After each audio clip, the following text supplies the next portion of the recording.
Hallelujah.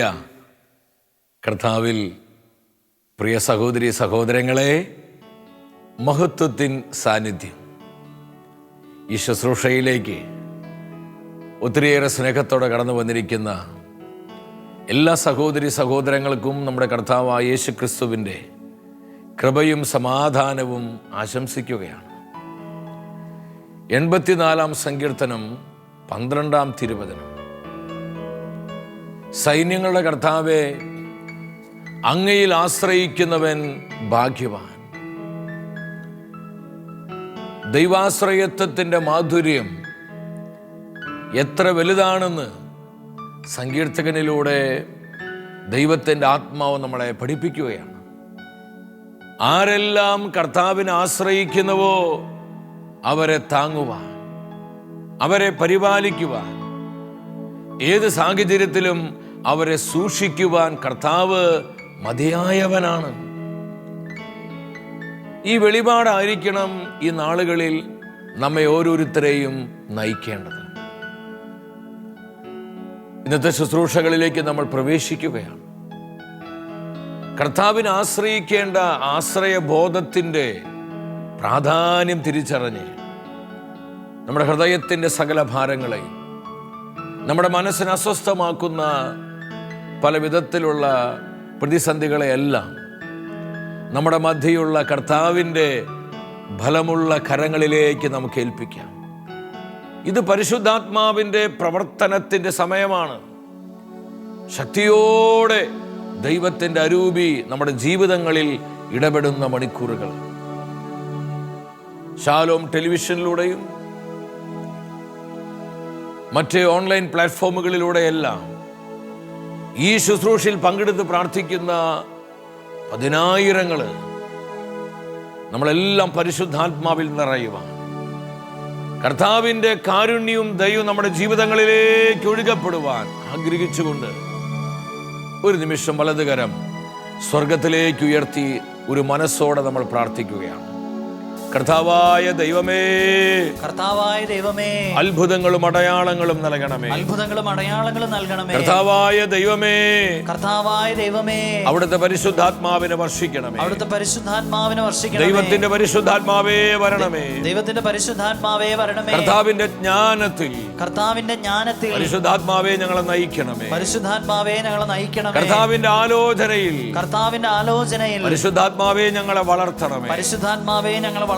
കർത്താവിന്റെ ശക്തിയിൽ, കർത്താവിന്റെ ശക്തിയിൽ പരിശുദ്ധാത്മാവേ ഞങ്ങളെ പുതുക്കണമേ, പരിശുദ്ധാത്മാവേ ഞങ്ങളെ പുതുക്കണമേ. കർത്താവിന്റെ അറിവിൽ, കർത്താവിന്റെ അറിവിൽ പരിശുദ്ധാത്മാവേ ഞങ്ങളെ പരിരക്ഷിക്കണമേ, പരിശുദ്ധാത്മാവേ ഞങ്ങളെ പരിരക്ഷിക്കണമേ. Hallelujah, hallelujah. യേശുവേ നന്ദി, യേശുവേ നന്ദി. ഇന്നോളം കർത്താവ് നൽകിയ എല്ലാ നന്മകളെ ഓർത്ത് വിശ്വസ്തയോടെ അവിടെ നമ്മളെ പരിപാലിച്ചില്ലേ.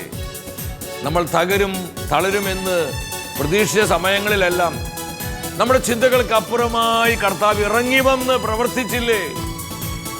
എന്തുമാത്രം അനുഗ്രഹങ്ങളാണ്, നന്മകളാണ് പ്രതിസന്ധിയുടെ നാളുകളിൽ നമ്മൾ പോലും അറിയാതെ നമ്മുടെ ജീവിതങ്ങളിലേക്ക് കർത്താവ് പകർന്നത്. ഇതിനെല്ലാം ഓർത്ത് മനം തുറന്ന് എല്ലാം മറന്ന് ആഹ്ലാദത്തോടെ ആരവത്തോടെ കരമടിച്ച് നമ്മൾ ഒരുമിച്ച് പാടി പ്രാർത്ഥിക്കുകയാണ്. You worship Lord, you worship Jesus. Amen, amen.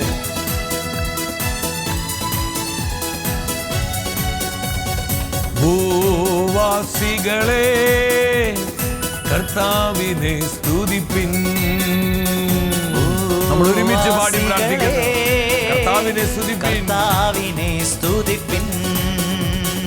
സന്തോഷത്തോടെ സ്തുതി പാടുവിൻ, സംഗീതത്തോടെ വന്നു കൂടുവിൻ.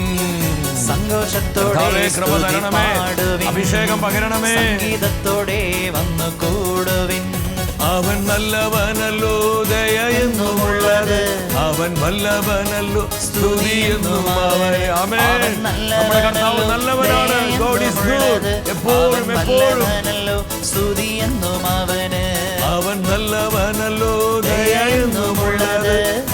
വല്ലഭനല്ലോ, സ്തുതി എന്നും അവനെ. ഈശോയെ കൃപ തരണമേ, കൃപ തരണമേ, അഭിഷേകം പകരണമേ. സ്തുതി എന്നും അവന്. അവൻ നല്ലവനല്ലോ, ദയ എന്നുമുള്ളത്. അവൻ വല്ലഭനല്ലോ, സ്തുതി എന്നും അവനെ. അവൻ നല്ലവനല്ലോ, ദയ എന്നുമുള്ളത്. അവൻ വല്ലഭനല്ലോ, സ്തുതി എന്നും അവന്. അവൻ നല്ലവനല്ലോ, ദയ എന്നുമുള്ളത്. അവൻ വല്ലഭനല്ലോ, സ്തുതി എന്നും അവനെ. ആമേൻ, ആമേൻ, ആമേൻ. കർത്താവേ കൃപ വർഷിക്കണമേ. വല്ലഭനല്ലോ, സ്തുതി എന്നും അവന്. സ്തുതി എന്നും അവനെ. ഈശോയേ സ്തുതി എന്നും അവന്. സ്തുതി എന്നും അവനെ. ഇരു കരങ്ങളും സ്വർഗത്തിലേക്ക് ഉയർത്തി ഇടിമുഴക്കത്തിന്റെ ശക്തിയോടെ പെരുവെള്ളത്തിന് ഇരുമലോടെ ജീവിക്കുന്ന കർത്താവിന്റെ അത്ഭുത നാമത്തെ ഹൃദയം തുറന്നൊരു മനസ്സോട് ഒരുമിച്ച് നമ്മൾ വിളിച്ച് പ്രാർത്ഥിക്കുകയാണ്. യേശുവേ, അത്ഭുതങ്ങളുടെ ദൈവമേ, കൃപ വർഷിക്കണമേ, കൃപ വർഷിക്കണമേ. ഈ സ്തുതി ആരാധന ഒരുമിച്ച് പ്രാർത്ഥിച്ചുകൊണ്ടിരിക്കുന്ന പതിനായിരങ്ങളിലേക്ക് കർത്താവേ കൃപ വർഷിക്കണമേ. അവിടുത്തെ ജനത്തിലേക്ക് വരണമേ, ഇങ്ങനെ പതിനായിരങ്ങളിലേക്ക് വരണമേ. കർത്താവേ, ഇവിടുത്തെ കുടുംബങ്ങളിലേക്ക് വരണമേ. ഓരോ വ്യക്തിയും അനുഗ്രഹിക്കണമേ. Hallelujah, hallelujah, hallelujah. വരിക പരിശുദ്ധാത്മാവേ, വരിക പരിശുദ്ധാത്മാവേ. എല്ലാ ശുശ്രൂഷകളെ ഏറ്റെടുക്കണമേ, ആശീർവദിക്കണമേ. പാപത്തിന്റെ കെട്ടുകളെ പൊട്ടിക്കണമേ, പൈശാചിക ആധിപത്യങ്ങളെ തകർക്കണമേ, തിന്മയുടെ പോരുകളെ നിർവീര്യമാക്കണമേ. കുടുംബങ്ങൾ ആശീർവദിക്കണമേ, വ്യക്തി ജീവിതങ്ങളെ സന്ദർശിക്കണമേ. പരിശുദ്ധാത്മാവേ, അത്ഭുതങ്ങളും അടയാളങ്ങളും നൽകണമേ. പരിശുദ്ധാത്മാവേ, മാനസാന്തരങ്ങൾ നൽകണമേ. പരിശുദ്ധാത്മാവേ, പ്രതിസന്ധികൾ അതിജീവിക്കുവാനുള്ള ദൈവീക ജ്ഞാനം നൽകണമേ. Hallelujah, hallelujah, hallelujah. വരിക പരിശുദ്ധാത്മാവേ, വരിക പരിശുദ്ധാത്മാവേ. എല്ലാ ശുശ്രൂഷകളെയും അനുഗ്രഹിക്കണമേ, ആശീർവദിക്കണമേ. കർത്താവ് ചെയ്ത എല്ലാ നന്മകൾക്കായി ഞങ്ങൾ അവിടുത്തെ സ്തുതിക്കുന്നു. U worship Lord, U worship Jesus. Thank you Lord. ഈശോയെ നന്ദി, ഈശോയെ സ്തുതി, ഈശോയെ ആരാധന. കർത്താവിന്റെ വചനമേ, ഞങ്ങളോട് സംസാരിക്കണമേ. കർത്താവിന്റെ വചനമേ, ഞങ്ങളോട് സംസാരിക്കണമേ. പരിശുദ്ധ അമ്മേ, വചനത്തിന്റെ അമ്മേ, ഞങ്ങളെല്ലാവരും ദൈവവചനത്താൽ നിറയപ്പെടുവാൻ അമ്മ ഞങ്ങൾക്ക് വേണ്ടി പ്രാർത്ഥിക്കണമേ. ആമേൻ, ഹല്ലേലൂയ.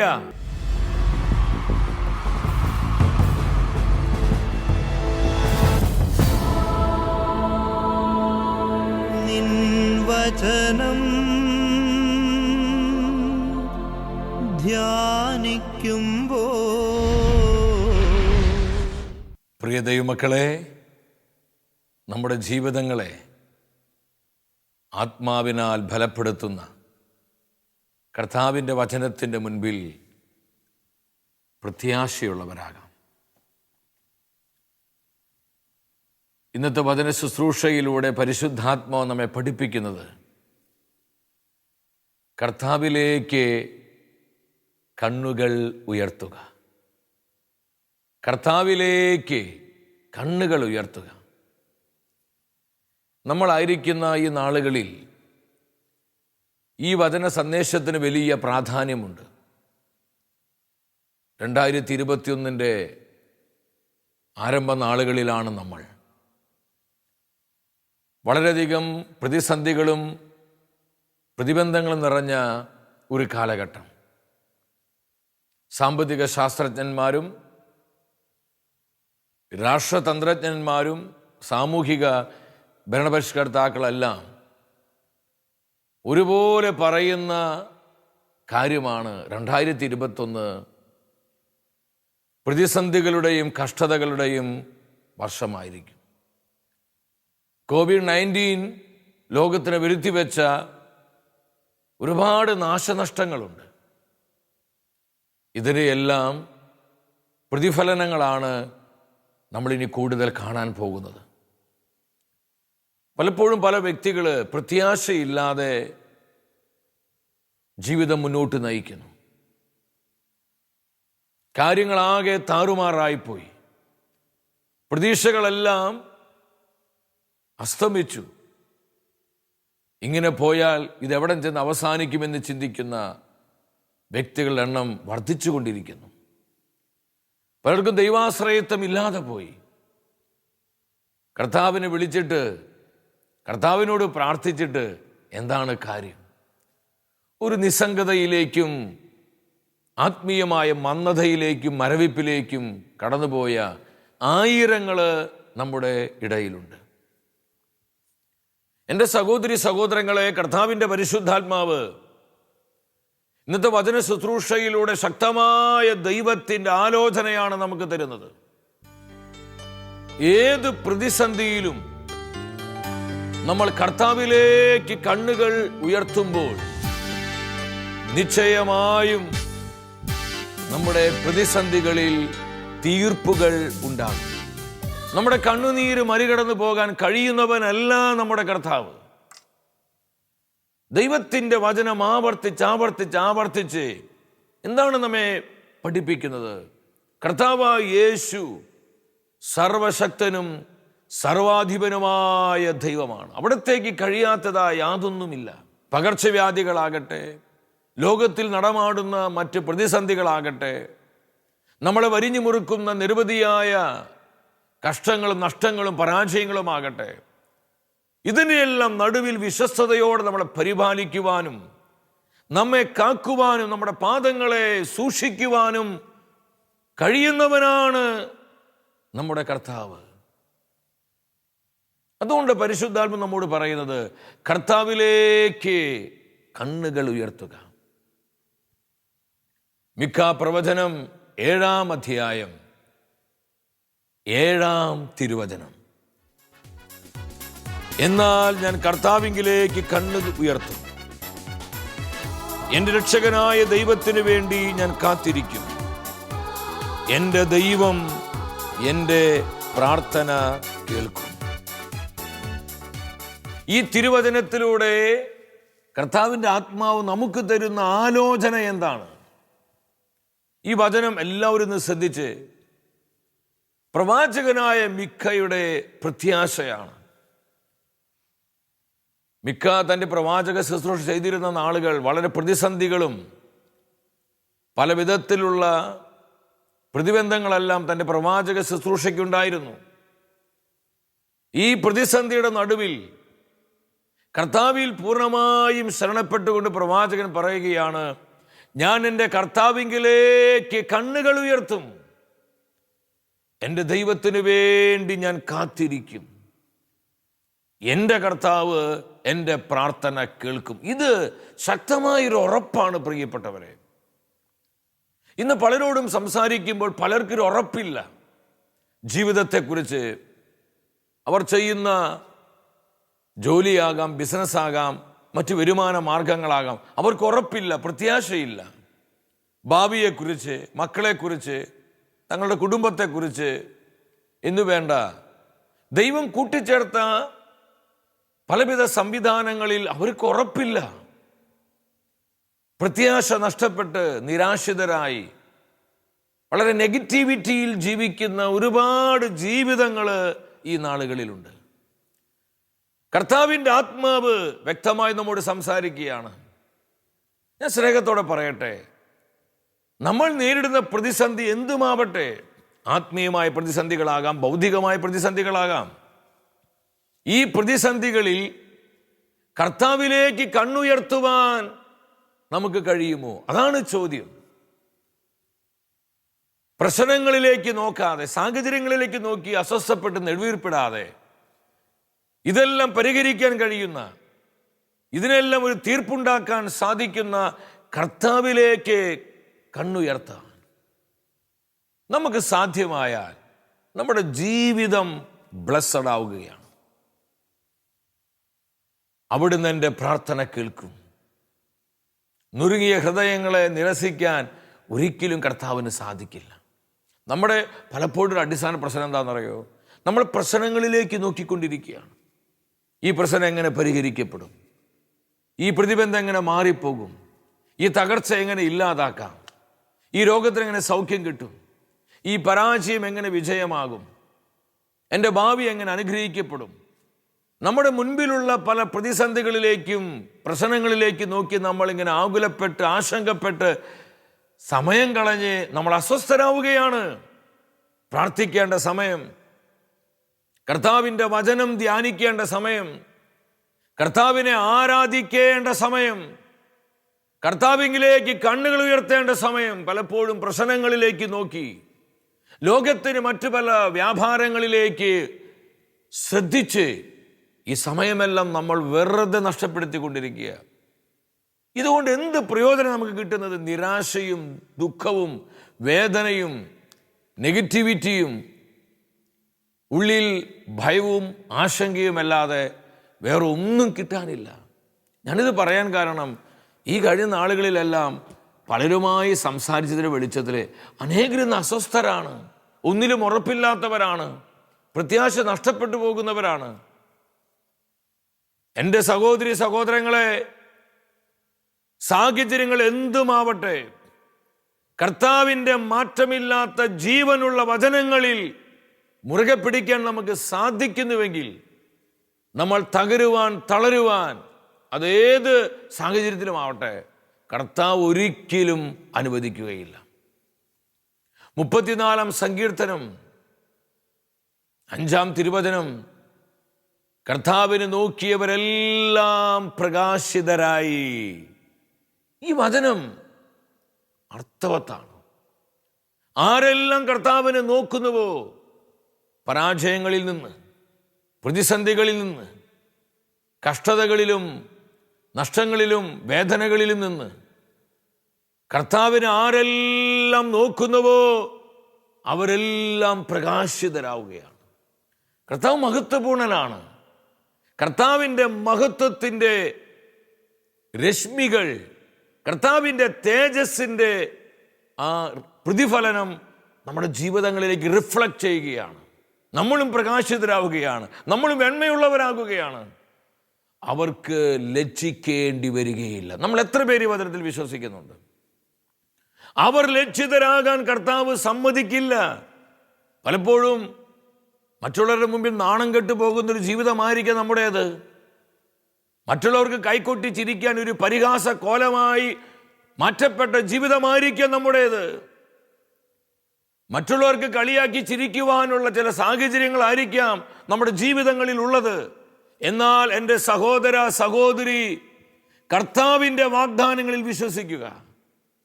ഈ അവസ്ഥയിൽ നാം കർത്താവിലേക്ക് കണ്ണുയർത്ത്, അവിടുന്ന് നമുക്കൊരു ഉത്തരം തരും, അവിടുന്ന് തീർപ്പുണ്ടാക്കി തരും. അവർ ലജ്ജിതരായി പോകാൻ ഒരിക്കലും കർത്താവ് സമ്മതിക്കില്ല എന്ന വചനം രേഖപ്പെടുത്തുകയാണ്. ഇപ്രകാരം കർത്താവിലേക്ക് കണ്ണുയർത്തി താൻ നേരിട്ട വലിയ പ്രതിസന്ധിയിൽ നിന്ന് താൻ ആശ്രയിച്ച തൻ്റെ ദൈവം തന്നെ അത്ഭുതകരമായി രക്ഷിച്ച ഒരു വ്യക്തിയെ നിങ്ങളെ പരിചയപ്പെടുത്താൻ ഞാൻ ആഗ്രഹിക്കുകയാണ്.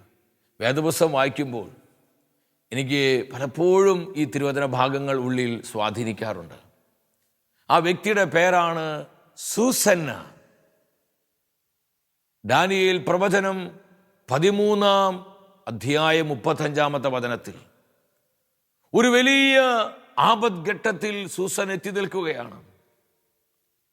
അവളുടെ രക്തത്തിന് വേണ്ടിയുള്ള മുറവിളി ഉയരുകയാണ്. ജനക്കൂട്ടം മുഴുവൻ അവൾക്കെതിരെ തിരിഞ്ഞിരിക്കുകയാണ്.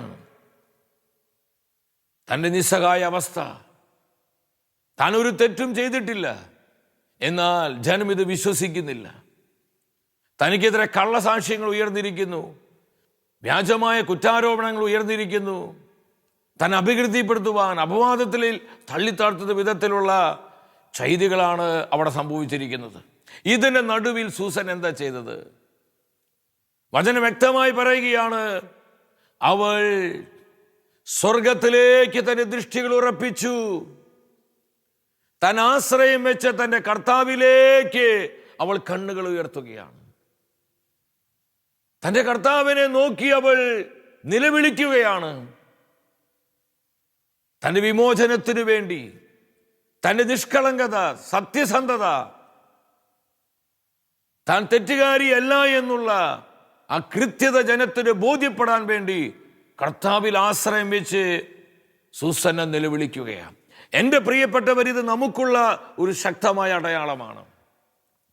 നമ്മൾ നേരിടുന്ന പ്രതിസന്ധികൾ എന്തുമാവട്ടെ, ചിലപ്പോൾ സാമ്പത്തിക പ്രതിസന്ധികളാകാം, വിട്ടുമാറാത്ത രോഗങ്ങളാകാം, തൊഴിൽ നഷ്ടപ്പെട്ടതാകാം, കുടുംബ കലഹങ്ങളാകാം, മക്കളെക്കുറിച്ചുള്ള ആശങ്കകളാകാം, ഭൗതികമായ മേഖല സംഭവിച്ച നാശനഷ്ടങ്ങളായിരിക്കാം, ആത്മീയമായ മേഖലകളിൽ നമുക്കുണ്ടായ തകർച്ചകളായിരിക്കാം.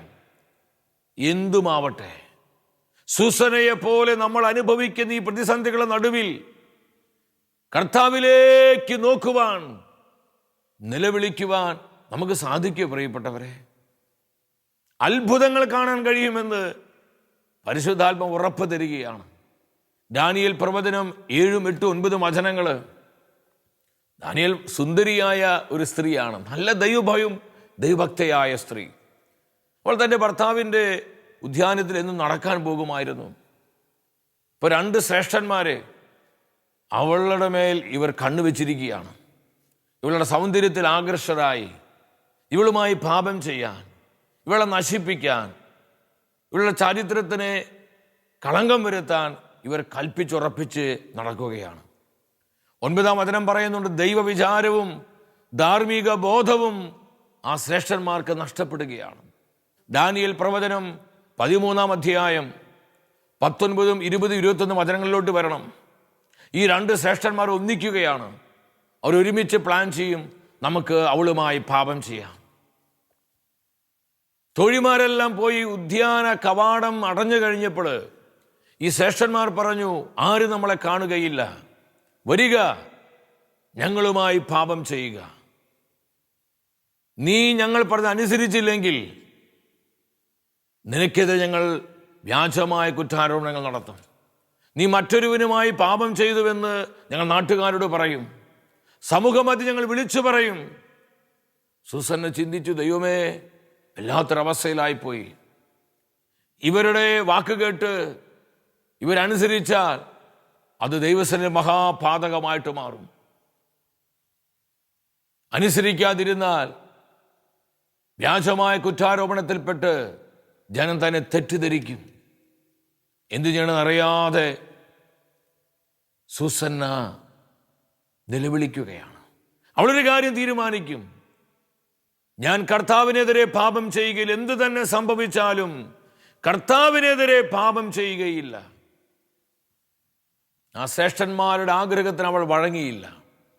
തന്മൂലം ഇവർ കള്ളസാക്ഷ്യം പറഞ്ഞ് പൊതുജനമധ്യേ സൂസനെ അപമാനിക്കുകയാണ്.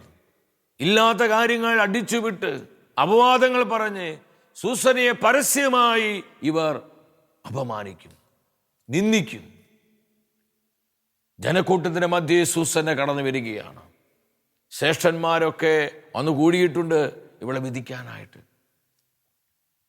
ഈ സമയത്താണ് സ്വർഗത്തിലേക്ക് ദൃഷ്ടികൾ ഉയർത്തി തനാശ്രയം വെച്ച കർത്താവിനോട് ഇവൾ നിലവിളിച്ച് പ്രാർത്ഥിക്കുന്നത്. പ്രിയപ്പെട്ടവരെ, സംഭവിച്ചത് എന്താണെന്നറിഞ്ഞു? തൊട്ടടുത്ത വചനത്തിൽ പറയും, ശ്രേഷ്ഠന്മാർ പറഞ്ഞു, തോഴിമാർ പോയി ഉദ്യാന കവാടം അടഞ്ഞു കഴിഞ്ഞു. ഞങ്ങളൊരു കോണിലൂടെ നടന്നു വരുമ്പോൾ ഒരു ചെറുപ്പക്കാരനുമായി സൂസന്ന ശയിക്കുന്നത് പാപം ചെയ്ത് ഞങ്ങൾ കണ്ടു. അവർ പരസ്പരം ആലിംഗനം ചെയ്യുകയായിരുന്നു. ഞങ്ങളെ കണ്ടപ്പോൾ ആ യുവാവ് ഞങ്ങളെ കീഴ്പ്പെടുത്തി. അവൻ ഞങ്ങളെക്കാൾ ബലമുള്ളവനായിരുന്നു. ഞങ്ങൾക്ക് അവനെ പിടിക്കാൻ പറ്റിയില്ല, അവൻ ഓടിപ്പോയി. ഇങ്ങനെയുള്ള പച്ചക്കള്ളം, നമ്മുടെ ഭാഷയിൽ പറഞ്ഞ കല്ല് വെച്ച നുണകള് സൂസന്നയ്ക്കെതിരെ പറഞ്ഞുകൊണ്ടിരിക്കുക. എന്നാൽ രഹസ്യങ്ങൾ അറിയുന്നൊരു ദൈവം നമ്മുടെ കൂടെയുണ്ട്. പ്രിയപ്പെട്ടവരെ, നീതിമാനായ ദൈവം, സർവജ്ഞാനിയായ ദൈവം, താൻ ആശ്രയിക്കുന്നവർ ഒരിക്കലും ഉപേക്ഷിക്കാത്തവനായ ദൈവം. സംഭവിച്ചെന്താ? 41-ാമത്തെ വചനത്തിൽ ഈ വിധിനായൊക്കെ കേട്ട് കഴിഞ്ഞപ്പോൾ വിധി പ്രഖ്യാപിച്ചു. വിധി എന്തായിരുന്നു അറിയോ? സൂസനയെ കൊന്നുകളയുക, അവളെ പരസ്യമായി വധിക്കുക, കൊന്നുകളയുക. ജനത്തിന്റെ ശ്രേഷ്ഠന്മാരും ന്യായാധിപന്മാരും അവളെ മരണത്തിനായിട്ട് വിധിക്കുകയാണ്. ഞാൻ ആ വചനഭാഗങ്ങൾ വായിക്കാം. 42 മുതൽ വചനങ്ങളിൽ വ്യക്തമായി തിരുവെഴുത്ത് പറയുകയാണ്, അപ്പോൾ സൂസന്ന അത്യുച്ചത്തിൽ നിലവിളിച്ച് പറഞ്ഞു, നിത്യനായ ദൈവമേ, രഹസ്യങ്ങളെ വിവേചിക്കുന്നവനെ, വസ്തുക്കൾ ഉണ്ടാകുന്നതിന് മുൻപ് തന്നെ അവയെ അറിയുന്നവനെ, ഇവർ എനിക്കെതിരായി കള്ളസാക്ഷ്യം പറഞ്ഞെന്ന് അങ്ങ് അറിയുന്നുവല്ലോ. ഞാനിതാ മരിക്കാൻ പോകുന്നു. എങ്കിലും എനിക്കെതിരെ ദുഷ്ടതയോടെ ആരോപിച്ചിരിക്കുന്ന കാര്യങ്ങളിലൊന്നും ഞാൻ ചെയ്തിട്ടില്ല. കർത്താവ് അവളുടെ നിലവിളി കേട്ടു. അവൾ കൊലക്കടത്തിലേക്ക് നയിക്കപ്പെട്ടപ്പോൾ ദാനിയേൽ എന്നു പേരുള്ള ഒരു ബാലന്റെ പരിശുദ്ധമായ ആത്മാവിനെ കർത്താവ് ഉണർത്തി. ഈ വചനങ്ങൾ നമ്മൾ ശ്രദ്ധിച്ച്, സൂസന്നയുടെ നിഷ്കളങ്കമായ നിലവിളി കർത്താവ് കേൾക്കുകയാണ്. ഈ സമയത്ത് പ്രവാചകനായ ദാനിയേലിന്റെ ആത്മാവിനെ കർത്താവ് ഉണർത്തുകയാണ്. ദാനിയേൽ വിളിച്ചു പറയും, ഈ നിഷ്കളങ്ക രക്തത്തിൽ എനിക്ക് പങ്കില്ല. എന്തുകൊണ്ട് ഈ സാക്ഷികൾ നിങ്ങൾ വിസ്താരം ചെയ്യുന്നില്ല? ഇത് പറഞ്ഞ് ദാനിയേലെ ആ 2 ശ്രേഷ്ഠന്മാരെ പൊതുജന സമൂഹത്തിന്റെ മധ്യേ വിസ്തരിക്കുകയാണ്. ഒരുത്തിനെ വിളിച്ചിട്ട് ചോദിക്കും, നീ ഏത് മരത്തിനെ ചുവട്ടിലാണ് സൂസനെ പാപം ചെയ്ത് കണ്ടത്? അവൻ പറയും, കരുവേലകം. രണ്ടാമനെ വിളിക്കും, ഏത് മരത്തിന് ചുവട്ടിൽ വെച്ചാണ് സൂസനെ പാപം ചെയ്ത് നീ കണ്ടത്? അവൻ പറയും, കരയാമ്പൂ. 2 പേരുടെ സാക്ഷ്യം വ്യത്യസ്തമായിരുന്നു. ജനത്തിന് മനസ്സിലായി, ഇത് കള്ളത്തരമാണ്, ഇത് കള്ളസാക്ഷ്യമാണ്, ഇത് വ്യാജമായ കുറ്റാരോപണമാണ്.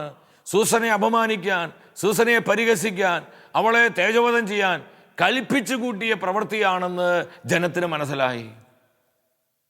പ്രവാചകനായ ദാനിയേലിലൂടെ, ആ ബാലനിലൂടെ കർത്താവ് സൂസനെ രക്ഷിക്കുകയാണ്. എന്തുകൊണ്ടാണ് ഈ ദൈവിക ഇടപെടൽ ഉണ്ടായത്? ഇത്രയും വലിയ ആപത് ഘട്ടത്തിൽ നിന്ന് എന്തുകൊണ്ടാണ് സൂസൻ രക്ഷിക്കപ്പെട്ടത്? അവൾ കർത്താവിലേക്ക് കണ്ണുകൾ ഉയർത്തി. അവൾ നേരിട്ട് ഈ പ്രതിസന്ധിയുടെ മധ്യ അവൾ ദൈവത്തെ മുറുകെ പിടിച്ച് ദൈവത്തെ ആശ്രയിച്ചു. തന്നെ ആശ്രയിക്കുന്നവരെ ഒരിക്കലും കർത്താവ് ഉപേക്ഷിക്കുകയില്ല. ഹല്ലേലൂയ. ഇത് പൂർണ്ണമായിട്ട് നമ്മളങ്ങ് വിശ്വസിച്ചോ? നമ്മുടെ പ്രതിസന്ധി എന്തുമാവട്ടെ, കർത്താവിലേക്ക് നോക്കുക, കർത്താവിൽ ശരണപ്പെടുക, കർത്താവിനെ മുറുകെ പിടിക്കുക, കർത്താവിന് മുമ്പിൽ നിലവിളിക്കുക. നിശ്ചയമായി നമുക്ക് തീർപ്പുണ്ടാകും. അവസാനമായിട്ട് എന്തുണ്ടായെന്നറിയോ? സൂസനെ ദൈവം രക്ഷിച്ചു, ദൈവത്തെ മഹത്വപ്പെടുത്തുകയാണ്. ആ വചനഭാഗം ഇപ്രകാരമാണ്, 13-ാം അധ്യായം 60-ാമത്തെ വചനം. അപ്പോൾ കൂടിയിരുന്നവർ അത്യുച്ചത്തിൽ അട്ടഹസിക്കുകയും തന്നിൽ പ്രത്യാശ വയ്ക്കുന്നവരെ രക്ഷിക്കുന്ന ദൈവത്തെ സ്തുതിക്കുകയും ചെയ്തു. ജനം മുഴുവൻ അത്യുച്ചത്തിൽ ദൈവത്തെ മഹത്വപ്പെടുത്തുകയാണ്. തന്നിൽ പ്രത്യാശ വെച്ചവരെ രക്ഷിക്കുന്ന ദൈവത്തിൻ്റെ പ്രവൃത്തികൾ അവർ വർണ്ണിക്കുകയാണ്. എൻ്റെ സഹോദരി സഹോദരങ്ങളെ, നമ്മുടെ ജീവിതത്തിൽ എന്തൊക്കെ പ്രതിസന്ധികൾ ഉണ്ടാകട്ടെ, കർത്താവിലേക്ക് കണ്ണുകൾ ഉയർത്തുക, കർത്താവിനെ ആശ്രയിക്കുക, കർത്താവിന് മുമ്പിൽ മുട്ടുമടക്കുക. നമ്മുടെ നിഷ്കളങ്കത, നമ്മുടെ നീതി, നമ്മുടെ വിശ്വസ്തത ജനമധ്യേ വെളിപ്പെടുത്താൻ കർത്താവ് തന്നെ ഇടവരുത്തും. മാത്രമല്ല, നമ്മുടെ ആവശ്യങ്ങളിൽ, നമ്മുടെ നിയോഗങ്ങളിൽ കർത്താവ് ഇറങ്ങി വന്ന് നമുക്ക് വേണ്ടി പ്രവർത്തിക്കുന്നത് കാണാൻ കഴിയും. 2 കാര്യങ്ങൾ ശ്രദ്ധിക്കണം. പ്രശ്നങ്ങളിലേക്ക് നോക്കി സമയം കളയാതെ, 1, കർത്താവിലേക്ക് കണ്ണുയർത്തണം. 2, ലോകത്തിൻ്റെ കച്ചിത്തുരുമ്പുകളിൽ അള്ളിപ്പിടിച്ചിരിക്കാതെ ദൈവമായ കർത്താവാകുന്ന സാധ്യതയെ മാത്രം മുറുകെ പിടിക്കുവാനും അവിടുത്തെ മാത്രം ആശ്രയിക്കുവാനും നമ്മൾ തയ്യാറാവുക. ബാക്കി കർത്താവ് ചെയ്തോളും, കർത്താവ് പ്രവർത്തിച്ചോളും. ഈ ഒരു തിരിച്ചറിവോടെ നമ്മുടെ ജീവിതം മുന്നോട്ട് നയിക്കാൻ നമുക്ക് ആഗ്രഹിക്കാം. നമുക്കതിനായി കർത്താവിനോട് പ്രാർത്ഥിക്കാം. വ്യക്തിപരമായി നമ്മുടെ നിയോഗത്തെയും നമ്മുടെ കുടുംബത്തിൻ്റെ സകല ആവശ്യങ്ങളെയും നമ്മെ ഓരോരുത്തരെയും നമ്മുടെ വിശ്വാസത്തിന് നാഥനായ കർത്താവ് സമൃദ്ധമായി അനുഗ്രഹിക്കട്ടെ. അടുത്ത ആഴ്ചയിൽ കർത്താവിൻ്റെ വചനം നമ്മൾ ധ്യാനിക്കുന്നത് ദൈവം ഒരുക്കുന്ന സംരക്ഷണത്തെക്കുറിച്ചാണ്. പ്രാർത്ഥിച്ചൊരുങ്ങി ഈ ശുശ്രൂഷയിലേക്ക് നമുക്കെല്ലാവർക്കും കടന്നു വരാം. മഹത്വമേ മഹത്വമേ മഹത്വത്തിൻ രാജാവേ, മഹത്വത്തിൻ സാന്നിധ്യം. മഹത്വമേ മഹത്വമേ മഹത്വത്തിൻ കർത്താവേ, മഹത്വത്തിൻ സാന്നിധ്യം. മഹത്വമേ മഹത്വമേ മഹത്വത്തിൻ രാജാവേ, മഹത്വത്തിൻ സാന്നിധ്യം. മഹത്വമേ മഹത്വമേ മഹത്വമേ മഹത്വത്തിൻ